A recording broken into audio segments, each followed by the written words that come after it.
हर किसी को जिंदगी में एक बार प्यार जरूर होता है और ऐसी उम्र में होता है जहां प्यार का मतलब पता नहीं होता, बस हो जाता है। वैसे प्यार में मतलब गैरवाजिब होता है।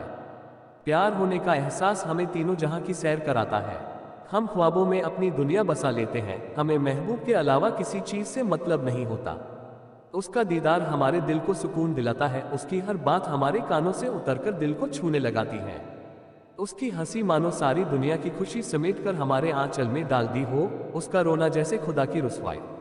उसका चलना रुकना फिर चलना दिल के तार छेड़ देती है। झुकती पलकें लज्जा का एहसास दिलाती है।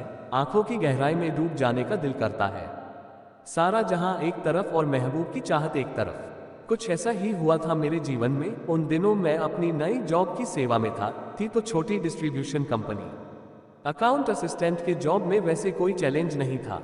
टाइम पे आना, टाइम पे जाना, टाइम पे खाना, सुकून भरी जिंदगी थी। लंच टाइम के बाद टहलने के लिए काफी वक्त मिलता था। कुछ महीने बीत गए। एक दिन अचानक मेरी नजर ऑफिस के बाहर एक लड़की पर पड़ी। मेरा लंच टाइम और उसका वहां से गोइंग टाइम लगभग एक ही था। मैंने कभी गौर से उसको देखा नहीं, लेकिन आज अचानक नजरें मिली और लगा सारा जहां मिल गया।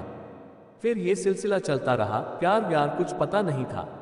उसका दीदार मेरी जिंदगी बन गया था। एक दिन भरत मेरे पास आया। इधर उधर की बातें चली, फिर उसने अपनी बात निकाली। जिसके लिए वह आया था उसने दीपा की बात निकाली। मैं कितना उसे चाहता हूँ ये पूछा। मैं क्या बताता।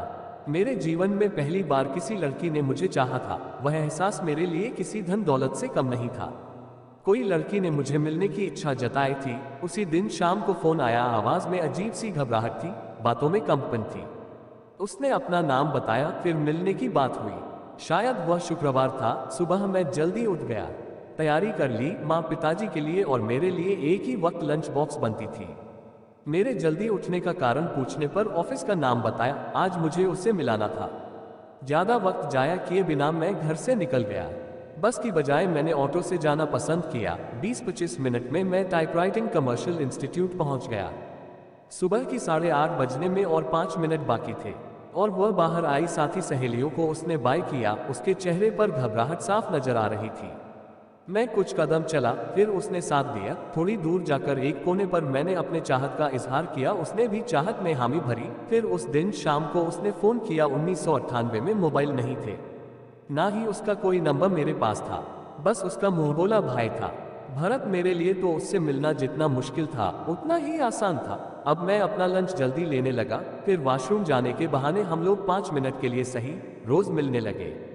नजदीक ही कोई इंडस्ट्री में वह काम करती थी। आप इसे प्यार कह सकते हो या नहीं ये मुझे पता नहीं, लेकिन वह प्यार भरा एहसास जिंदगी बना देता है। उसकी सहेलियों को ये बात पता चली। कहीं घूमने का प्रोग्राम बनाना था तो जुहू बीच जाने की बात हुई। उस दिन हम लोग खूब घूमे। ढेर सारी बातें हुई। मौज मस्ती में शाम ढलने लगी तो पांव वहीं रुक गए। लेकिन जाना तो जरूरी था। हम साथ चले, लेकिन हम सफर ना हो पाए। दिवाली की सुबह हमारी कंपनी चालू थी। सबको बोनस और मिठाइयां मिलने वाली थी।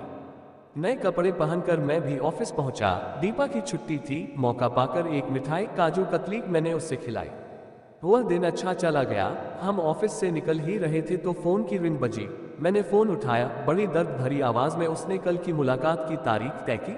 उसकी परेशानी उसकी बातों से मेरे दिल तक पहुंच रही थी। आज हवा का रुख बदला बदला नजर आ रहा था।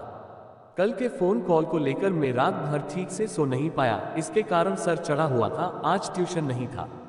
कुछ ही देर में वह आई। फिर हम एक होटल में चाय पीने बैठ गए।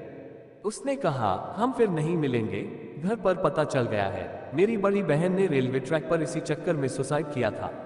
मुझे तो कुछ पूछने का या कुछ बताने का मौका ही नहीं मिला। ना तो कुछ बात बन पाई। वह चली गई। मैंने उसे रोका भी नहीं। वह क्यों चली गई मुझे पता नहीं। कल रात उसके घर में क्या बात हुई मुझे पता नहीं और क्या कारण था। लेकिन मैं इतना दावे के साथ कह सकता हूँ कि वह मुझे प्यार करती थी। वह मेरे घर भी आकर चली गई थी। मेरा तो मुझे पता नहीं पता, लेकिन उसका प्यार सच्चा था। ये मेरा पहला प्यार अब अधूरी प्रेम कहानी बन गया है। आज मैं लिख रहा हूँ उस पुरानी यादों में खो चुका हूँ। दोस्तों, यह कहानी आपको कैसी लगी एक प्यारा सा कमेंट करके जरूर बताइएगा। और अगर हमारे चैनल पर आप नए हैं तो हमारे चैनल को सब्सक्राइब करिएगा। हमारी वीडियो पूरी देखने के लिए दिल से धन्यवाद आपका।